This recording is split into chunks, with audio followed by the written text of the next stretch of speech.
Hola,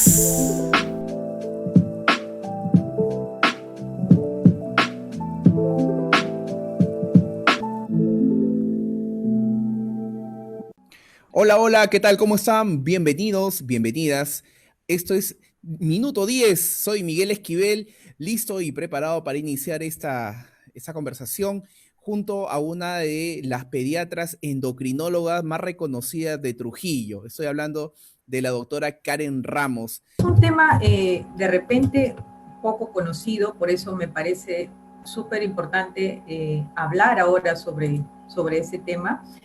En primer lugar, para definir pubertad precoz, nosotros tenemos que saber qué es la pubertad, ¿no?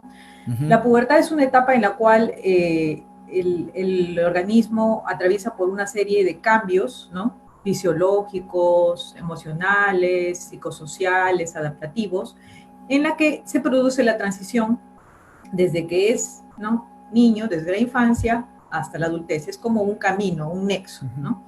Esa es una definición de la pubertad, ¿no?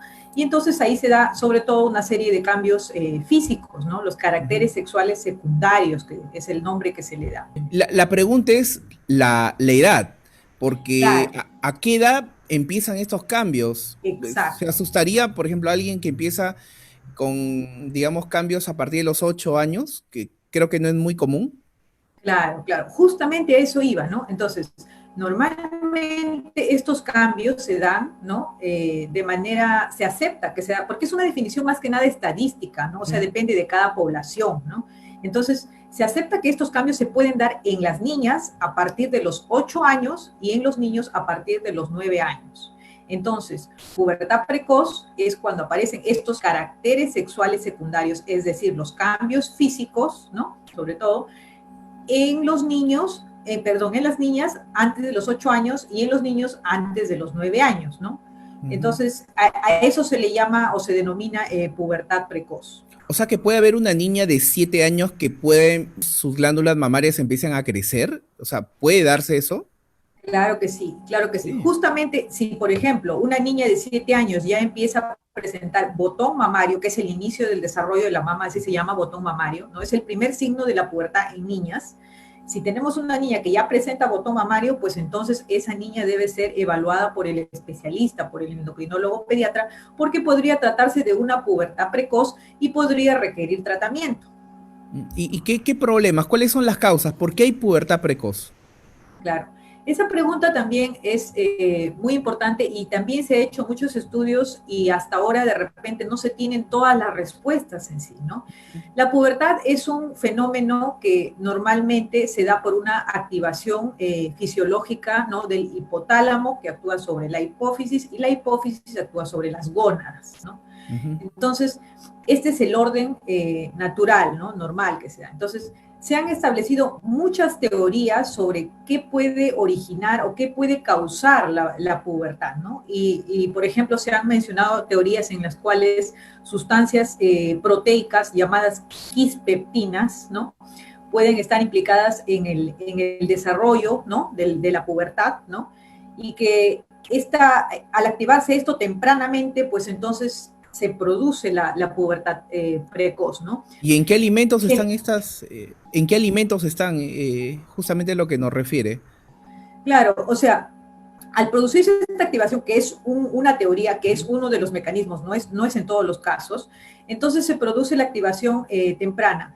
Y hay algunas sustancias, ahora que lo mencionas, hablando ya de sustancias, de qué puede originar, ¿no?, este desarrollo, hay algunas sustancias relacionadas con el inicio de la pubertad precoz. Por ejemplo, la soya, ¿no? La soya contiene fitoestrógenos, ¿no? Y entonces al tener hormonas o ser como una hormona vegetal, podría, ¿no?, tener relación con la pubertad precoz. Por eso es que se tiene en cuenta que no debería haber consumo de soya si es que estamos sospechando, ¿no?, de que esta niña o este niño puede tener pubertad precoz. Se elimina el consumo de soya porque está relacionado con la pubertad precoz. Además de la soya, existen otras sustancias, ¿no? Los isoflavonoides, los talatos, los bifenilos, ¿no? ¿Dónde están todas estas sustancias? En Eso. realidad, todo este conjunto de sustancias se llaman disruptores endocrinos. ¿Por qué disruptores? Porque justamente alteran la estabilidad, ¿no? Alteran la homeostasis o estabilidad del sistema endocrino. Entonces, al alterar la estabilidad del sistema endocrino, desencadenan alteraciones, ¿no? Y estas alteraciones finalmente pueden desencadenar en pubertad precoz. Entonces, ¿dónde encuentro estas sustancias? Eso, Por ejemplo, ¿dónde? claro, por ejemplo, en los insecticidas, en los pesticidas, en los plásticos. O sea, si se dan cuenta, son sustancias que de repente podemos encontrar en el día a día, ¿no? Y estas son teorías. En realidad no quiere decir que ¿Qué si es? mi niño está cerca a un plástico, ya lo tengo que proteger de todos los plásticos que encuentre, ¿no? A su alcance, vamos a decir. Son teorías, ¿no? Porque hasta ahora a ciencia cierta no se conoce, ¿no? Pero se habla de que hay disruptores endocrinos, se habla también de la soya, que tiene relación por el tema de que es un fitoestrógeno. Entonces, son teorías, ¿no? Y incluso se tiene en cuenta que hay algunas pubertades precoces que no tienen ninguna causa, como es lo que pasa en las niñas, ¿no?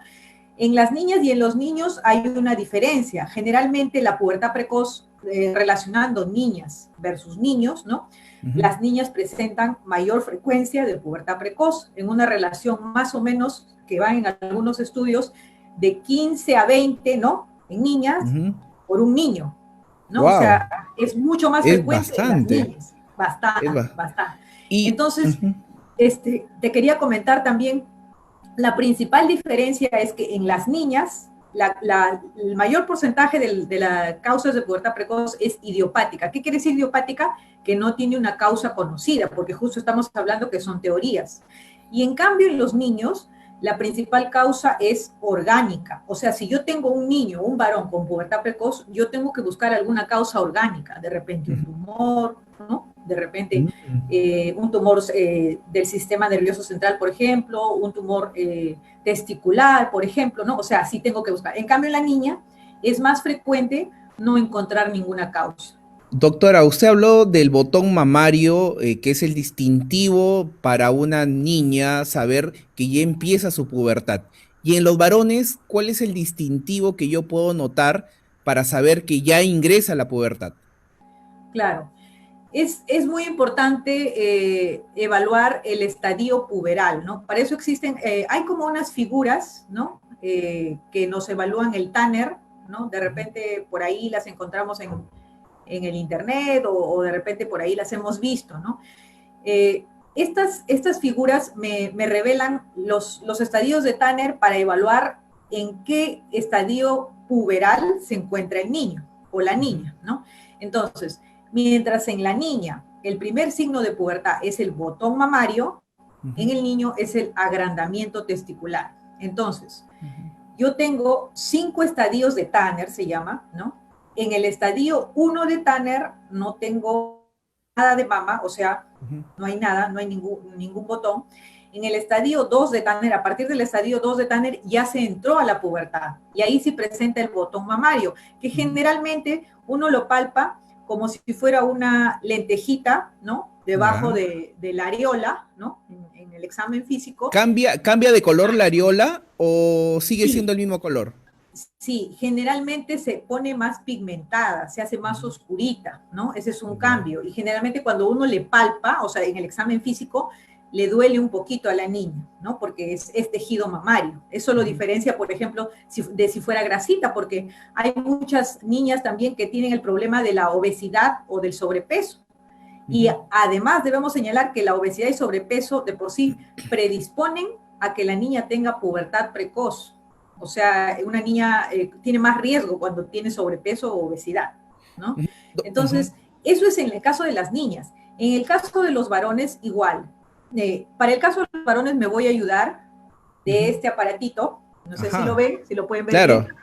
Esto se llama orquidómetro de Prader, ¿no? Este es un instrumento que ayuda mucho al endocrinólogo pediatra, que lo utiliza siempre para evaluar la pubertad en varones, ¿no? Entonces, ¿qué tenemos aquí? Si ustedes se dan cuenta, tenemos algunos círculos, bueno, no son círculos, tienen forma es la forma Ovoide. más o menos de un testículo, ¿no? Ovoide. Los 3 primeros son de color azul, mientras el resto es de color amarillo, ¿no? esto es una diferencia muy importante, porque los tres primeros es cuando el niño no ha entrado a la pubertad. O sea, todavía no ha entrado para nada a la pubertad. Es el volumen testicular 1, 2 y 3. Hasta ahí no entró a la pubertad. Cuando el niño pasa al volumen testicular 4, ya entró a la pubertad, ¿no? O sea, por ejemplo, si yo tengo un niño habíamos hablado que en el niño es agrandamiento testicular antes de los 9 años. Yo tengo un niño, por ejemplo, de 8 años, ¿no? Correcto. Y ya tiene el volumen testicular en 5. Quiere decir que ese niño tiene pubertad precoz y debe ser evaluado o referido al especialista. O sea, si se dan cuenta, es muy importante el examen físico, ¿no? A veces uno, no, pero yo lo veo, pero si no lo examinamos, si no lo vemos, en realidad no vamos a saber en qué estadio está el niño, ¿no? Y por lo que me comenta usted, uno debería tener mayor, digamos, atención en los varones que tienen pubertad precoz que en las niñas, porque en las niñas es algo más hormonal, mientras que en el caso de los varones puede ser algo más orgánico, puede haber una enfermedad detrás de esa pubertad precoz. Claro, en realidad, tanto en niñas como en niñas es importante, sino que me refiero a la causa, o sea, por ejemplo, en un varoncito, la primera causa que se va a pensar es orgánica, es buscar un tumor. En cambio, en la niña, yo busco el tumor, le hago el examen, ¿no? Le hago la resonancia y de repente no voy a encontrar nada. ¿Por qué? Porque la mayoría de las niñas tienen pubertad precoz idiopática, o sea, sin una causa conocida. Correcto. Y otras por acá me están consultando al interno y me dicen, por ejemplo, en las niñas, puede ser de que el consumo de pollo, porque ese es digamos, no sé si es un mito o es algo real, el consumo de pollo que mayormente pues en las granjas se utilizan muchas hormonas. Y la otra es el tecnopor caliente, que tiene algo de plástico, que puede desprender algunas sustancias que pueden ayudar a que se pueda, digamos, adelantar el tema de la pubertad. ¿Qué me puede comentar respecto, doctora? Claro, mire, eso constituye y forma parte de los disruptores endocrinos, ¿no? Lo que se sabe a ciencia cierta es el tema de la relación de la soya, ¿no? Como fitoestrógeno. En el caso del consumo de pollo no se ha encontrado una relación directa, ¿no? Pero al hablar de manera general de los disruptores endocrinos, los podemos encontrar en realidad en muchas sustancias que nos rodean, ¿no? Y si estamos hablando de que de repente algunos pollos no son tratados de manera natural, sino más bien, ¿no?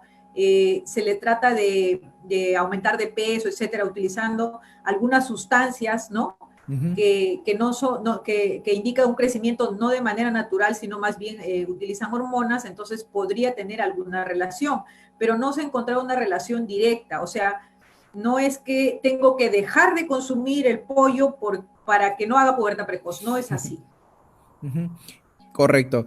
Otra cosa que nos preguntan bastante es ¿qué consecuencias si no se trata a tiempo la pubertad precoz? O sea, imagínense si uno ve, por ejemplo, que empiezan se agrandan el tema de los testículos, el pene no empieza a crecer, en este caso en los niños, solamente los testículos.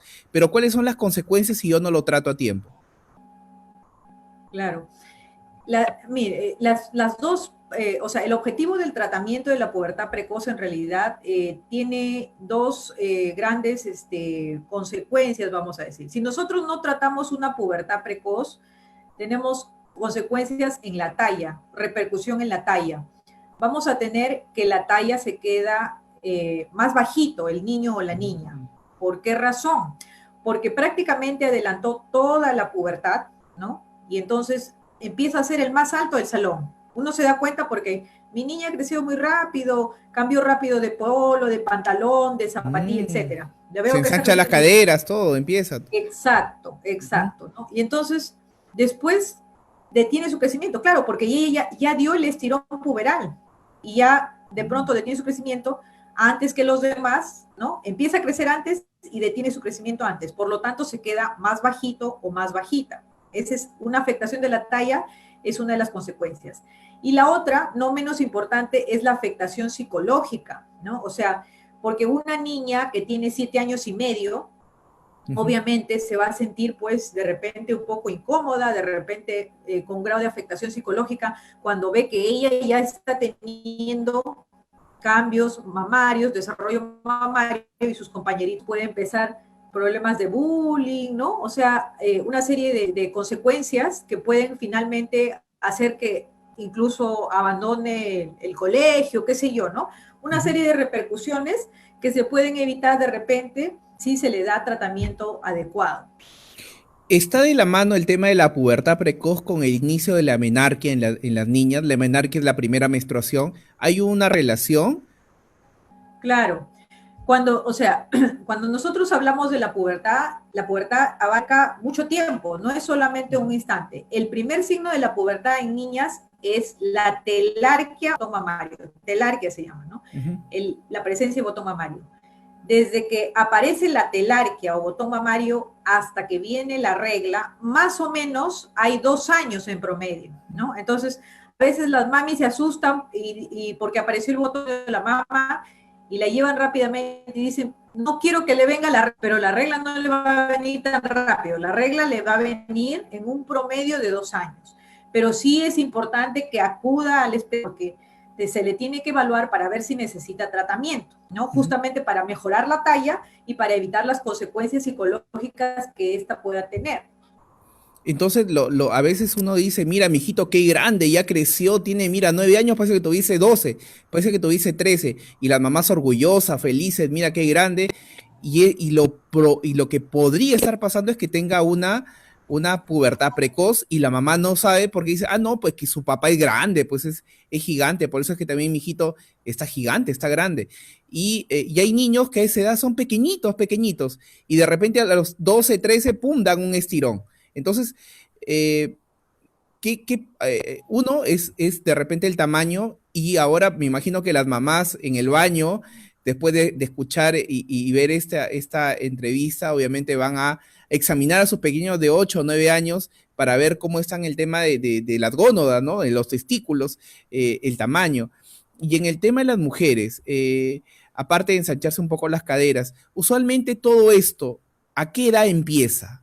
O sea, que es entre comillas normal. Claro, hay una secuencia, hay una Ujú. secuencia. El primer signo siempre es la telarquia, o sea, el botón mamario. Lo último en aparecer es la regla, ¿no? En el lapso de 2 años. Pero en el intermedio, o sea, en el lapso de esos 2 años, se va produciendo los cambios, ¿no? Botón mamario, luego presentan ya el estirón puberal, ¿no? Generalmente las niñas más o menos crecen un promedio de 8 a 10 centímetros en un año. 10 centímetros en un año, el estirón puberal en niñas. Ujú. Antes de la pubertad, creciendo de 5 a 6 centímetros por año. O sea, era un ritmo de crecimiento lento, lento. Y de pronto viene la pubertad y más o menos a la mitad de la pubertad en promedio, la mitad de estos 2 años, vamos a decir, viene el estirón puberal, ¿no? Aumentando 8 a 10 centímetros en el caso de las mujeres. Y luego ya vienen los cambios, ¿no? El ensanchamiento de las caderas, el estirón puberal, ¿no? El olor axilar también, ¿no? O sea, hay un fenómeno que se produce aparte de este eje hipotálamo hipoficiario gonadal, que es el olor axilar, ¿no? El desarrollo de los vellos púbicos, que no es tan dependiente de este eje, sino más bien depende del eje de la suprarrenal, ¿no? De las glándulas que están sobre el riñón, suprarrenal. Y entonces ahí se produce la activación de ese eje y puede hacer que se desarrolle pues el tema del olor axilar, ¿no? Más o menos que presente olor axilar entre los 6 y 8 años, porque esto se presenta un poquito antes, ¿no? Ujú. Y posteriormente el desarrollo de los vellos púbicos, porque en la evaluación que te comenté del Tanner, aparte de ver el botón mamario y aparte de ver el volumen testicular que habíamos hablado, Ujú. se ve también el desarrollo de vellos púbicos. Ujú. Y otra cosa importante, doctora, entonces, si por ejemplo mi bebé, mi niño tiene pubertad precoz, tiene 8 años, varón o mujer en este caso podría ser también, ¿Qué debo hacer? Porque usted me dice que si tienen la pubertad precoz, lo más probable es que lleguen a un pico de su crecimiento y por lo general los que tienen pubertad precoz, una de las consecuencias es que se queden bajitos, ¿no? Entonces, ¿qué puedo hacer para que si detecto una pubertad precoz, cómo hacer para que ellos tengan un crecimiento normal? Claro. El objetivo entonces del tratamiento en la pubertad precoz es mejorar la talla, ¿no? Ujú. No es que le vamos a dar hormona de crecimiento, sino que vamos a frenar la pubertad, porque el tratamiento se da para frenar la pubertad, para ponerle como un stop, ¿no? Hasta que sea el momento adecuado de que se desarrolle la pubertad con normalidad. Eso es lo que hace el tratamiento, ¿no? Que Ujú. son unas ampollas hormonales que se utilizan. Eso es lo que hace, ¿no? Y entonces todo se queda, vamos a decir, en stand-by hasta que sea el momento, ¿no? Y con Ujú. eso que logro, gano más talla, mejoro las consecuencias psicológicas que podría haber tenido mi niño o mi niña si es que yo no hacía nada al respecto, ¿no? Y nosotros, Mm. ¿cómo nos damos cuenta de que algo está pasando con mi niño o con mi niña? En las niñas voy a encontrar que ella comienza a bañarse de repente y le duele, mamá me duele cuando me tocan acá. Puede haber ahí tejido mamario, por eso le duele, ¿no? Ujú. Y empiezo a tocar, pero esto está creciendo. En ese momento hay que llevarlo al especialista, ¿no? Al pediatra primero o directamente al endocrinólogo pediatra para una evaluación, ¿no? Ujú. Igual, por ejemplo, en el caso de los varones, a veces las mamis asean a sus niños, lo vayan en ese momento, están cambiando de repente, y Ujú. entonces me doy cuenta, ¿no? De pronto Ok. mi niño estaba acá en este volumen de estar y pasa, ¿no? Pasa acá, y mi niño todavía tiene 7 años, mi niño todavía está pequeñito y ya tiene un testículo grande, un penecito grande, ¿no? Veo que le está saliendo vellitos, esto no es normal, esto no es Ujú. normal, tengo que llevarlo al endocrinólogo pediatra. Otra manera indirecta de ver, porque no siempre nos fijamos en esas cosas tan finas, Ujú. la niña, el niño comienza a cambiar rápidamente de talla de ropa. Uy, está creciendo una barbaridad. Uy, qué Y bien que está creciendo. y la mamá felices porque mamá que dice que el niño crece, wow, excelente, pero a veces el crecimiento también puede ser un signo de alarma.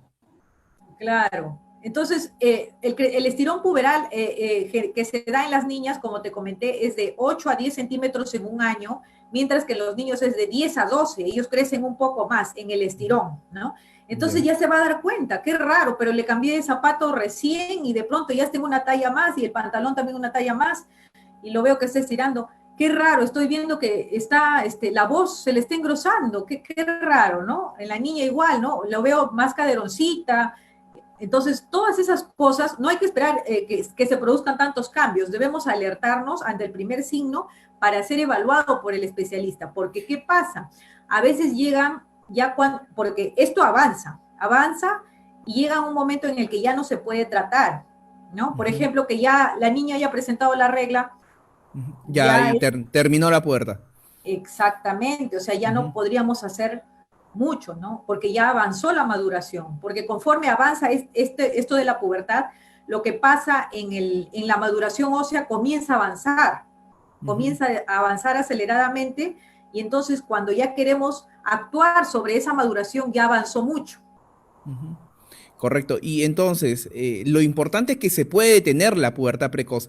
Y como le comentaba, ¿cuál es la edad normal? Entonces, porque usted nos habló, si pasa esto, de que empieza a crecer rápido y todo eso a los 8 9 años y empecemos a ver cambios, alarma, porque no es la edad. ¿Cuál es la edad normal, por ejemplo, en la mujer y en el hombre? 10 11 ¿cuál es, no? Esa edad. Claro, o sea, tenemos que, la niña puede, porque todos los niños varían, o sea, no todas las niñas van a la pubertad a los 8, algunas entran a los 9, otras entran a los 10, otras a los 11, o sea, otras se van más bien se demoran un poco en la pubertad, eso varía, ¿no? Y en el caso de los varones también, algunos entran a los 9, otros a los 10, de eso depende mucho, ¿no? Entonces, pero en un promedio, ¿no? En un promedio más o menos, pues, si estamos hablando del caso de las niñas, ¿no? Que va a ir la pubertad vamos a suponer que empezó a los 10 años el botón mamario, Ujú. vamos a suponer, ¿no? A los 12 le vino la regla, ¿no? Para seguir Ujú. la secuencia. Entonces el estirón puberal más o menos lo va a tener a los 11 y eso sería normal, eso es normal. Pero si la niña ya a los 8 o 7 años o 10 meses ya tiene botón mamario, quiere decir que va a pasar 2 años y a los 10 va a arreglar. O sea, esa niña necesita ser evaluada por el especialista porque podría frenarse la pubertad para mejorar su crecimiento. Mira, interesante, doctora, lo que hablaba también del tema de la pubertad precoz, detiene el crecimiento, porque por acá me están comentando, mira, una amiga me dice, con razón, yo tuve, creo eso, por eso me quedé como chata, me quedé baja de estatura, o Claro. sea, 1,50 m, 55, era la que más busto tenía en el colegio, a nadie le salía todavía el busto, y ella ya estaba en el mismo colegio, o sea, estamos hablando de que es en tercer grado aproximadamente, cuarto grado de primaria. Entonces, Ajá. me dice, con razón me quedé bajita. Entonces, igual pasa en los hombres, seguramente, pero los Claro. hombres no lo podemos, no lo distinguimos porque no vemos si se crecen los testículos, no lo tomamos, no lo podríamos, creo, tomar en cuenta, pero es interesante. Claro, es un poco más difícil, un poco más difícil el diagnóstico, ¿no? Y además hay que tener en cuenta que en los varoncitos, como hemos comentado, como son cambios que generalmente tienen una causa orgánica, el sistema nervioso central, los tumores cerebrales generalmente tienen una clínica que lo acompaña, por ejemplo, dolor de cabeza, mareos, vómitos, ¿no? Uh -huh.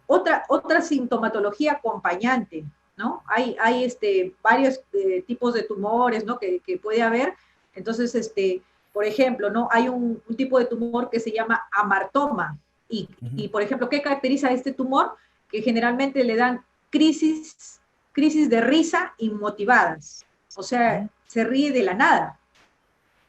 Eso caracteriza al amartoma, ¿no? Entonces, por ejemplo, algunas de esas cosas, ¿no? Siempre preguntar, ¿tuvo dolor de cabeza, vómitos? Este dolor de cabeza se agrava con el tiempo, desde cuando lo tiene, ¿no? Por eso es bien importante hacer la historia clínica completa y detallada. Pero para eso la mamá, el papá tiene que tomar atención, alerta y acudir al especialista. Entonces, doctor, usted tiene que decir a las mamás en ese momento, un poco ya para ir terminando, no es que le voy a llenar de comida y comida y comida, porque a veces piensan, no, yo le estoy dando de comer para que crezca, pero hay mamás que ya le dan pues ya un plato como de adulto y a veces repite el niño porque ya está acostumbrado a ese ritmo y la mamá está feliz y contenta, mi hijito come todo y se lo acaba y no por darle de comer mucho, podemos también frenar su desarrollo porque hay una obesidad y esto va a hacer que aparezca la pubertad precoz, aparezcan otro tipo de enfermedades y también baje su ritmo de crecimiento. Entonces, atención a esto, mamis, ¿no? Claro. Entonces, si nosotros hablamos, ¿no? Porque a veces las mamis dicen, pero ¿qué debo dejar de comer? ¿Qué le debo dejar de dar, ¿no? Para evitar que mi niño presente pubertad precoz. Pues el mensaje que yo les daría es, si queremos disminuir, ¿no? El riesgo de la pubertad precoz, eso es un niño. Esa sería la mejor manera, antes que estar evitando esto, el otro, no. Lo más importante, por muchas cosas, de repente en otra oportunidad podemos hablar en sí del tema de obesidad, pero por muchas cosas la obesidad infantil está causando muchas consecuencias negativas y es un problema actual de salud pública. Entonces, esta es una razón más, ¿no? A veces las mamis acuden al consultorio y dicen, quisiera que crezca, ¿no? Lo traigo porque me parece que está bajito. Vamos a medir la talla, ¿no? Y su talla está normal. Pero ¿cuál es el problema? El peso. No se había dado cuenta que tenía 6 kilos de más. No se había dado cuenta que tenía 7 kilos de más. Pero la mamá es feliz cuando el niño tiene un montón de peso, ¿ah? La mamá es feliz. Claro, o sea, en ese sentido va la recomendación. Hay que preocuparnos en realidad por todo, ¿no? No que tengo que dejar de comer eso. Tengo que hacer que mi niño haga actividad física, coma sano, ¿no? No esté repitiendo platos, no esté picoteando entre comidas. Y con eso voy a lograr mejorar su crecimiento, que es lo que tanto me preocupa. Correcto, doctora. Muchísimas gracias. De verdad, ha sido bien ilustrativo y ahora ya sabemos un poco más acerca de la pubertad precoz y que no es tan, a veces, mira, ya empieza los cambios, se adelantó todo, mijito, lo máximo, en todo se adelanta. No, hay que revisar, ir al pediatra lo más pronto posible y ver. Y un poco conversando también con usted, ya para terminar, porque está usted ya en una plataforma. Ahora los médicos no están haciendo consultorio, digamos, en físico, o sea, no van a su consultorio, sino todos los consultorios se han trasladado al Zoom, se han trasladado también al tema virtual. ¿Cómo es esa experiencia? ¿Es lo mismo? Por ejemplo, si va un niño, obviamente un niño tiene que verlo, pero previamente tiene que hacer que la mamá lo pesa, lo mida. Por ejemplo, en este caso, si alguien que está escuchando o viendo y quiere pasar una consulta con usted, usualmente va a ser vía virtual, ¿verdad? Claro. En este momento, bueno, ya estamos hablando de la reactivación y todo, pero la pandemia no ha terminado, ¿no? Nosotros tenemos que cuidarnos. Recién vamos a empezar las consultas presenciales que van a ser con protocolos de bioseguridad, ¿no? Van a ser consultas espaciadas, ¿no? Sí, vamos a empezar las consultas presenciales, pero vamos a continuar con las virtuales. Es un hecho que no hay nada que reemplace una consulta presencial, ¿no? Pero se puede ayudar de alguna manera con la consulta virtual para algunas cosas, ¿no? Por ejemplo, en algo tan importante como el examen físico, de repente del varoncito, ahí no vamos a poder mucho, ¿no? O de la mujercita, de repente de manera indirecta se podría tener algún dato, pero en el caso del varoncito va a ser más complicado porque la mamá, pues, no le vamos a hablar de orquidómetro y esto no va a ser igual que lo evaluamos nosotros, ¿no? Pero, por ejemplo, para otras cosas sí, por ejemplo, hábitos de alimentación, eso tranquilamente se puede hacer en una consulta virtual, ¿no? Enseñarle qué alimento es más sano, cómo debe comer, qué hábitos tiene que tener, cómo tiene que hacer la actividad física, etcétera. Eso sí se puede orientar, ¿no? Y claro, de manera indirecta, las mamis nos ayudan con el peso y la talla, ¿no? Hay algunas mamis preocupadas que, por ejemplo, tienen balanza en casa, que se pueden ayudar, que lo miden en la pared, ¿no? Con 1 centímetro, marcan y pueden medir, ¿no? O sea, de alguna u otra manera se puede, pero siempre va a ser lo mejor la consulta presencial, ¿no? Por acá me están preguntando, ¿cuál es la diferencia de la consulta presencial y virtual en el tema de monetario? ¿Es igual o es distinto? No, Como, sí, como curiosidad, es mucho menor. claro, la consulta virtual monetariamente el costo es menor que la consulta presencial, ¿no? Eso claro, porque en la presencial uno tiene que acudir a encontrarse con el paciente, como te comento, con protocolo de bioseguridad, ¿no? No tiene que estar muy a la de espera, ¿no? Todo lo que ahora se está haciendo, ¿no?